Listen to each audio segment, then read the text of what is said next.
नमस्कार मित्रांनो, तुमचे परत एकदा स्वागत आहे आपले चॅनल स्पर्धा परीक्षा मार्गदर्शक या यूट्यूब चॅनलवर. तर मित्रांनो, आजचा हा व्हिडिओ खूपच महत्त्वाचा असणार आहे. आरोग्य विभाग भरती गट क आणि गट ट च्या विद्यार्थ्यांसाठी. तर मित्रांनो, या व्हिडिओमध्ये आपण स्टाफ नर्सच्या म्हणजेच अधिपरिचारिकेच्या कट ऑफ ज्या आहे त्या बघणार आहोत सर्व जिल्ह्यांसाठी आणि मित्रांनो सर्व कॅटेगरीसाठी.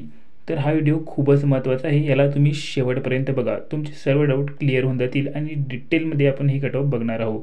त्याआधी मित्रांनो, चॅनलवर नवीन आले असाल तर चॅनलला सबस्क्राईब करून घ्या आणि तुम्ही आपले व्हिडिओ बघत असाल परंतु अजूनपर्यंत चॅनलला सबस्क्राईब केले नसेल तर चॅनलला सबस्क्राईब करून घ्या. तर मित्रांनो, एकदम डिटेल ॲनालिसिस करून ही जी माहिती आहे मी तुमच्यासाठी घेऊन आलेलो आहे. तर चला मित्रांनो बघूया. तर मित्रांनो, स्टाफ नर्सचा जो पेपर आहे तो असतो 100 प्रश्नांचा आणि यावेळेस मित्रांनो 80-20चा यावेळेस पॅटर्न होता. म्हणजे 80 प्रश्न हे तांत्रिक प्रश्न होते, म्हणजे तुमच्या पोस्टशी रिलेटेड प्रश्न होते 80 आणि बाकीचे 20 प्रश्न जे आहे ते अदर प्रश्न होते, म्हणजे मराठी, इंग्लिश, गणित आणि बुद्धिमत्ता यांचे प्रश्न होते. त्यामुळे ही खूप मोठी या वेळेस गोष्ट झालेली आहे. तर मित्रांनो, खूप साऱ्या मुलांचे जे आहे ते चांगले गुण जे आहे ते पडलेले आहे आणि त्यांनी फर्स्ट ॲन्सर कीमध्ये चेक केले तेव्हा त्यांना चांगले गुणसुद्धा पडलेले आहे आणि जे काही प्रश्न त्यांचे चुकीचे होते त्यावर त्यांनी आक्षेप घेणे सुरू झाले आहे आणि त्यांचा जे आहे ते योग्य निर्णय घेऊन त्यांचे मार्क्स त्यांना मिळणार आहे. तर मित्रांनो, याच्या जवळपास स्टाफ नर्सच्या 2500 इतक्या जागा होत्या. म्हणजेच मित्रांनो, ह्या जागा काही कमी नाही आहे, भरपूर जागा आहे. त्यामुळे कट ऑफ पण यावेळेस नॉर्मल रेंजमध्येच राहणार आहे. तर मित्रांनो, स्टाफ नर्सच्या ज्या जागा आहे त्यामध्ये 90% रिझर्वेशन हे महिलांच्या जागेची असते आणि बाकीच्या 10% जागा या पुरुषांच्या असतात. तर मित्रांनो, प्रत्येक जिल्ह्यामध्ये स्टाफ नर्सच्या जागा ह्या तुम्हाला बघायला मिळतील आणि खूप साऱ्या जागा स्टाफ नर्सच्या आलेल्या आहे. तर तुम्ही या PDF बघू शकता. ठाणे झोनमध्ये बघा 135 जागा आहे,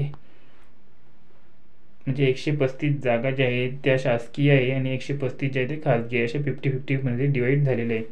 असे प्रत्येक झोनमध्ये तुम्हाला जागा बघायला मिळू शकतात या PDF. हा PDF आपण टेलिग्राम चॅनलवर शेअर केलेला आहे.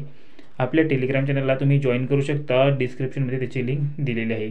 तर चला मित्रांनो, आता बघूया की याचे कट ऑफ जे आहे ते नेमक्या किती देणार आहे. त्यासाठी मित्रांनो, तुम्हाला यावर्षी झालेल्या DMERच्या जो स्टाफ नर्सचा कट ऑफ होता तो तुम्हाला बघावा लागेल. त्यावरून तुम्हाला एक आयडिया मिळून जाईल की स्टाफ नर्सची कट ऑफ जी आहे ती किती जाऊ शकते. तर मित्रांनो, DMRमध्ये स्टाफ नर्सच्या 3500च्या जवळपास जागा होत्या. म्हणजेच जागेमध्ये जास्त काही फरक नाही आहे, फक्त 1200 जागांचा फरक आहे. त्यामुळे कट ऑफ जे आहे ते तुम्ही रिलेट करू शकता. तर चला बघूया की DMRमध्ये स्टाफ नर्सच्या कट ऑफ जे आहे ते किती गेल्या होत्या. तर बघा मित्रांनो, यामध्ये DMR स्टाफ नर्सच्या 2023मध्ये जी म्हणजे याच वर्षी झालेल्या एक्झामच्या कट ऑफ जे आहे ते दिलेले आहे सर्व कॅटेगरीसाठी. यामध्ये तुम्ही बघू शकता जनरलची कट ऑफ जी आहे ती ओपनसाठी गेली होती 138. त्यामध्ये मित्रांनो मेल आणि फिमेल दोन्ही पण येतात. त्यानंतर फिमेलची कट ऑफ 139 गेली होती. त्यानंतर स्पोर्ट पर्सनची कट ऑफ होती 160 आणि अर्थक्वेक अफेक्टेड म्हणजे भूकंपग्रस्तची कट ऑफ होती 100. त्यानंतर एक सर्व्हिसमॅनची कट ऑफ होती या ठिकाणी 91. त्यानंतर प्रोजेक्ट अफेक्टेडची कट ऑफ होती 108. त्यानंतर इथे अंशकालीन कर्मचारीची अंशकालीन पदवीधरची कट ऑफ होती 112. त्यानंतर मित्रांनो, इथे बघू शकता EWSची कट ऑफ 121 होती जनरलसाठी म्हणजे सामान्य कट ऑफ 121. फिमेलची 120. त्यानंतर स्पोर्ट पर्सनची 93. Project affected 91. अंशकालीन कर्मचारी 100. त्यानंतर OBCची कट ऑफ तुम्ही इथे बघू शकता SCची 133 होती जनरलची, STची होती 117, त्यानंतर SBCची 113, त्यानंतर विजेची 122, NTBची 127, NTCची 133 आणि NTDची 138. याच प्रकारे तुम्ही सर्व बघू शकता. फिमेलची, स्पोर्ट पर्सनची, अर्थक्वेक अफेक्टेडची, प्रोजेक्ट अफेक्टेडची आणि अंशकालीन कर्मचाऱ्यांची. तर मित्रांनो, यावरून तुम्ही अंदाजा लावू शकता की आरोग्य विभाग भरती स्टाफ नर्सची कट ऑफ जी आहे ती नेमकी किती जाऊ शकते.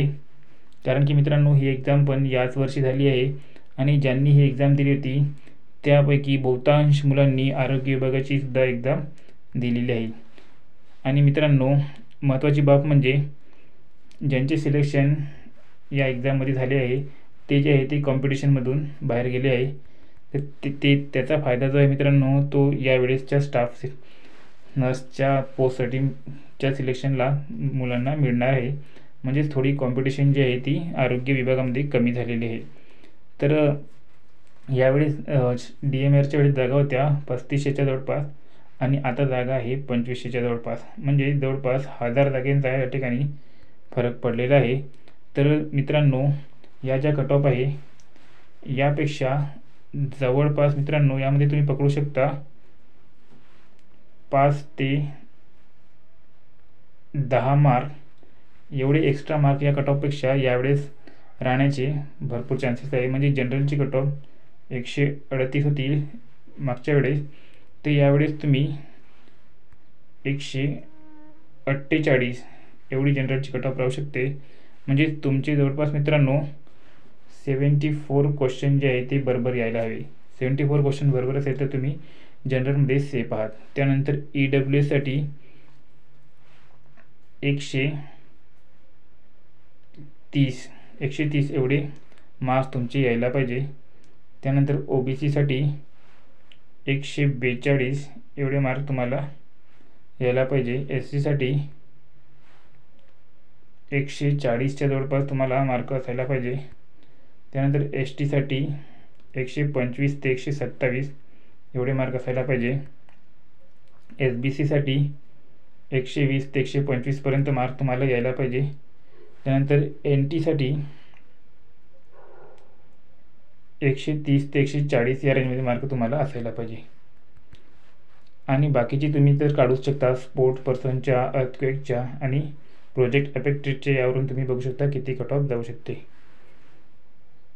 तर मित्रांनो, आणि ह्या ज्या कट ऑफ आहे ते तुम्ही आता जे तुमचे फर्स्ट आन्सर कीमध्ये मार्क मिळाले आहे त्यावरून तुम्ही अंदाजा लावू शकत नाही. कारण की या कट ऑफ जे आहे ते नॉर्मलायझेशन झाल्यानंतरच्या कट ऑफ आहे. तर